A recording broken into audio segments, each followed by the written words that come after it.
வீட்லேயே ரொம்ப நேரம் இருந்ததுக்கு கொஞ்சம் போர் அடிக்க ஆரம்பிச்சிச்சு.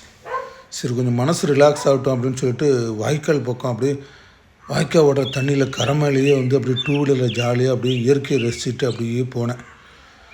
சரி ஒரு பக்கம் அப்படியே டூ வீலர் அப்படியே நிறுத்திக்கிட்டு அந்த வாய்க்கால் கரை மேலே நின்று இந்த சைடு ஓடுற தண்ணி அங்கேருந்து வர்ற தண்ணி அப்படியே பார்த்தேன்.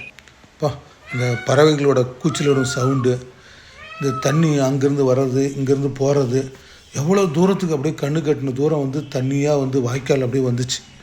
சரின்னு அதே இடத்துல கொஞ்ச நேரம் அப்படியே உக்காந்துட்டேன். சரின்னு சொல்லிட்டு பக்கத்தில் கீழே கிடக்கிற பேப்பரில் சின்ன வயசில் இந்த கப்பல்லாம் செஞ்சு விடுவோம்ல, அது மாதிரி இந்த கப்பல்லாம் செஞ்சு அந்த ஓடுற தண்ணியில் கப்பல்லாம் செஞ்சு விட்டு அப்படியே கொஞ்ச நேரம் டைம் பாஸ் பண்ணேன். சரி கொஞ்ச நேரம் அங்கேயே உக்காந்துருந்துட்டு இன்னும் வேறு பக்கம் வாய்க்கால் மேலேயே டூ வீலரில் போகலான்னு சொல்லிட்டு திருப்பி போனேன். ஒரு பக்கம் சின்ன வாய்க்காலில் இறங்கி அந்த வயலெல்லாம் பார்க்குறதுக்கு அழகாக இருந்தது. அந்த வயல்களுக்கு நடுவே ஒரு சின்ன வீடு அவ்வளோ அழகாக இருந்துச்சு. கண்ணு கட்டின தூரம் ஃபுல்லாகவே பார்த்தீங்கன்னா பச்சை பசேன்னு வயல். அப்படியே ஒரு முள் மரம், அந்த முள் மரத்தில் அப்படியே சாஞ்சு நின்று கொஞ்ச நேரம் அப்படியே மன அமைதி பண்ணிவிட்டு திருப்பி அந்த வாய்க்கால் அந்த நெல் வயல் வரப்புலேயே அப்படியே கொஞ்சம் நடந்து போனேன். சுற்றி முற்றி பார்க்குறப்ப கொஞ்சம் மனசு இதமாக இருந்தது.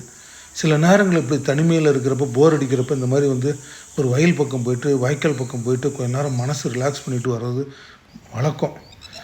அப்படி தான் கொஞ்சம் சின்ன வாய்க்கால் ஓடுற தண்ணியில் அப்படியே கொஞ்சம் நடந்து போயிட்டு தண்ணியிலலாம் கொஞ்சம் நேரம் முகம் கை காலெலாம் கழுவிட்டு முகம்லாம் ஃப்ரெஷ் ஆகிட்டு சரின்னு சொல்லிட்டு அப்புறம் பறவைகள்லாம் பறந்து போனது பார்த்துட்டு அப்புறம் அங்கேருந்து அப்படியே